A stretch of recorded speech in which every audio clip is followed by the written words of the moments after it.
we had 250 crew members aboard. Wow. 3 meals a day, that's 750 meals being cooked in that place.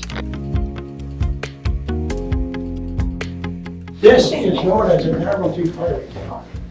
It was designed in the 1920s by the British Navy and installed in all Commonwealth warships. So how it worked, there's the firing schematic behind you there. The whole thing starts with they look out on the bridge or the radar, they pick a target. They tell the guys in a tower, which is in the after end of the bridge. They then pick up the direction of our ship, which we know, the direction of the enemy ship. And the wind, direction of the sea, right? The sea, the whole 9 yards are all built into this. Is actually a precursor to a computer. It's an analog, it's an analog table. Pretty impressive.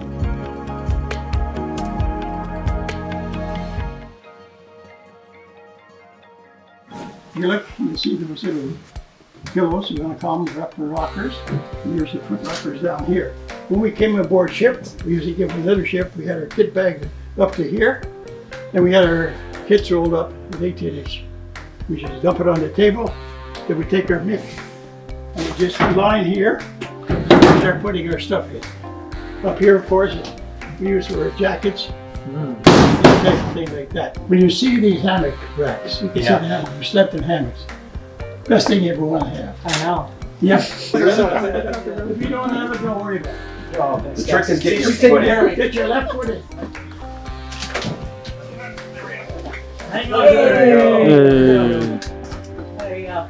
That's it. Use it. That's pretty cool. Yep. There you go. Yeah. If it's tradition, it's tradition. If it's tradition, it's tradition, yeah.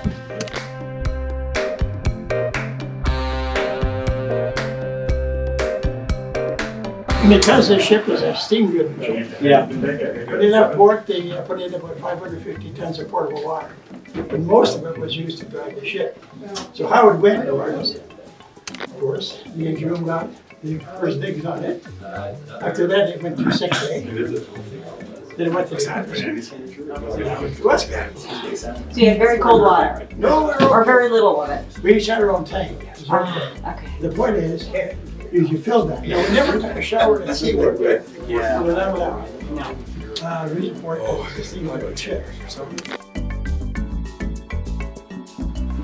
Yeah, John Nicholson. Yeah. Pleased to meet you. Yeah, pleased to meet you. Yeah. This is Ian. He's a former radio operator. Wow, that's a cool spot, eh? Over here, on that bulkhead there, we've got the old switching board, switchboard, a very private room. Not too many people would be allowed in here. During World War II, the coda would have been sitting right there somewhere. And of course, there was an alleyway from South Port. So where you go? And that would be wide open there.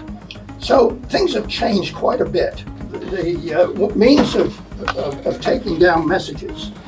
I mentioned that there was radio silence during World War II. So messages would have been sent out in Morse, usually either from Halifax CFH or from the UK Admiralty or wherever the ship might be, pick up the radio traffic. It would be sent out possibly 3 times, 3 different times and 3 different frequencies.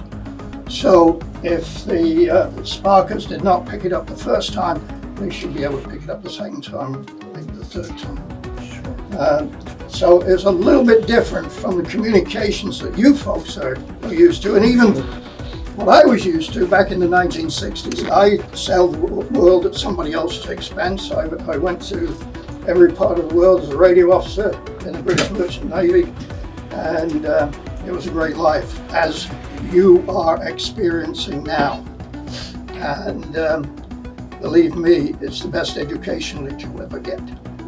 And that's what I always think anyway. And I tell my kids and my grandkids the same thing. You'll notice like the stairs, the ladders, everything on board ship are much steeper in everywhere else than here. Prince Charles and Camilla made a visit to Haida, and they were going to fire the guns much like they did today to welcome the ship. The Prince and Camilla could go up the stairs gracefully. They reinstalled stairs that were much more conducive to them going up in regal fashion. So these are now affectionately called the Camilla Steps. Oh, because we didn't bother putting them back to where they were originally. We just left them as being. Oh, So wow. it's so Prince Charles goes, fires the gun. So it's and they had both barrels ready to go. Prince Charles pulls his, just kind of goes puff. It's and he was, they kind of joke and whatnot. Camilla pulls hers, huge bang. It outshines Prince Charles, Of much course. to his dismay. So this is a gun. Original configuration was a 4.3 inch, but it didn't have the same elevation for any aircraft and such. So they were replaced early on in the ship's life to the 4-inch guns. So it's everything was electronic, but you also had your redundancy, so you can see kind of like the tractor seat. at the Oh, front. you can. So you can change the Yeah. elevation of the barrel. On the Yeah. other side, there's another station with the crank to change the direction. Yeah, and it's hard to get going, but once you get going, it does turn. We do it all manually today. So we were looking at the hatches down below and the slide and where everything came. So it's Fed out through ultimately- here. Yeah, it came through like there's hatch just in behind. So a sailor On would the deck. then put it in. Yeah, there'd be another sailor on the other side of this bulkhead. One sailor here, so I would come, load my round, get out of the way. And same thing on the other side. Yeah. Both guns going in a pattern to keep it loaded, What an operation. keep it firing. Yeah. And this was actually a Canadian invention because the tribals were a British design, all named after indigenous tribes of their own home countries or Commonwealth. But Canada added this just more as a mental or a bit of a physical barrier, I guess, of not sticking your head on the other side. So you had to go around this little flap or piece of metal that they added because the original design didn't have this. In Korea they went after trains because there was no Korean Navy per se. So a lot of the ship's jobs were patrolling the waters. They would board and search fishing vessels, that sort of thing. But they also went after supply lines in the mountainous regions of Korea. And it became a bit of a game, so they would try and get the engine. So if you got the engine, you got the train. So it's to get into the Train Busters Club, you had to get the engine to get in. That was kind of your entry fee. And then every engine you got or partial train after that counted. So Haida actually has, you can see it on the side of the V-mount, 2.5 trains. You can see the black markings on the side of the gun. Oh yeah, look at that. So it's 2.5 trains. The Americans started the game, the Canadians won the game, the Americans stopped playing. So this guy right here is my grandfather. Oh, cool. So that's the photo from the family photo from the original commission. I don't know how we remembered it was him, but it's that's him nonetheless. We had a good spot, I guess, to stand out to remember. At one point in time, the Russians passed along. So the Russians admiral gave a reindeer, gifted it to a British admiral. Haida transported the reindeer from Murmansk, Russia, back to the UK. Of course they did. A farm boy was given the duty of taking care of this reindeer with a bag of feed.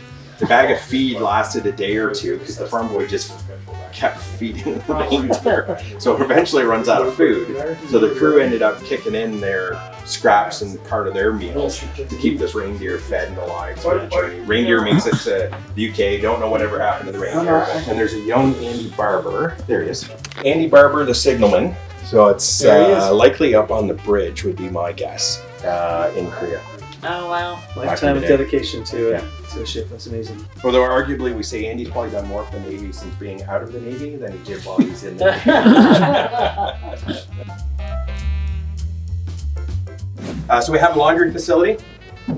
So in Korea, or in Korean waters, they would bring up board Korean locals to work in the laundry facility. And it was a way of, one, providing money to local folks, providing work, as well as goodwill to bring on the South Koreans. So the ship's company would pay to get their laundry done by the folks that they brought on board, depending on where they were or what port or Korean waters. So it's the chiefs and POs got bunks versus hammocks. So it's a little bit more of a private space, some a few more amenities, but no washroom, showers, or anything like that to their own. Still a lot of shared facilities. Until you got into kind of officers' country.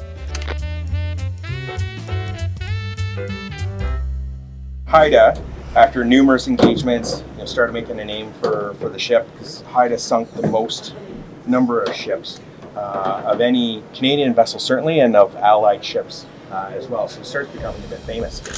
So they come back for a bit of a refit into Halifax, and as the ship comes in, people were on the jetty. It's a huge hero's welcome. The war's still going on, but a huge hero's welcome for Haida coming into Halifax Harbor.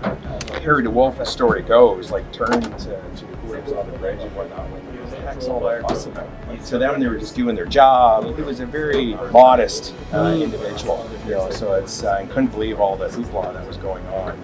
For their return. For every ship Haida sunk, DeWolf would put a knot to the bridge rail with his penknife. So it's not here anymore. It is an artifact, and it's Parks Canada's got it somewhere. But the story goes, it's painting and maintenance of the ship.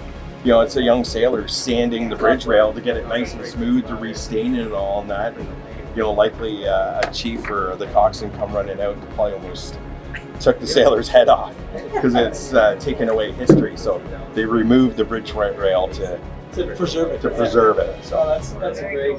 So this obviously the wardroom. It's very nice, typical of wartime wardrooms. Many guests visiting here, including Prince Philip.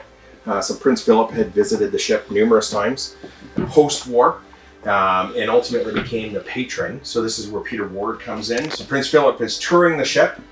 Peter Ward is aboard ship, approaches Prince Philip to ask him to be the patron of Haida. And Prince Philip kind of steps back. He's like, you can't ask me that. And then pulls Peter in and says, here's how you do it. And ultimately, Prince Philip became the patron of HMCS Haida. Great thing about the Navy is they keep changing COs of ships. Yes. So it's like every couple of years we got to get to know a new CO of a ship. So it's so I want to present you with the HMCS Command cap. This is for special visitors only. Lovely. A bit of a history. So Wow. should the time allow you while you're on your deployment, a little bit of the history as well of HMCS Haida, and then finally. So it's so we just celebrated Haida's 80th anniversary of commissioning. So it's on our challenge coin is the original kind of ship's badge that we were talking about earlier. Yep. And then what would have been or still is, I guess, the current ship's badge, and then 80th anniversary for Haida. Thank you for bringing Harry DeWolf here. It was an honor. And for taking the time to tour our great ship. Great, sir. Well, I mean, I can't receive a coin without giving a coin, so the you got a Harry DeWolf one in return. But Perfect. yeah, thank you so much. Wow, Fantastic. this is great.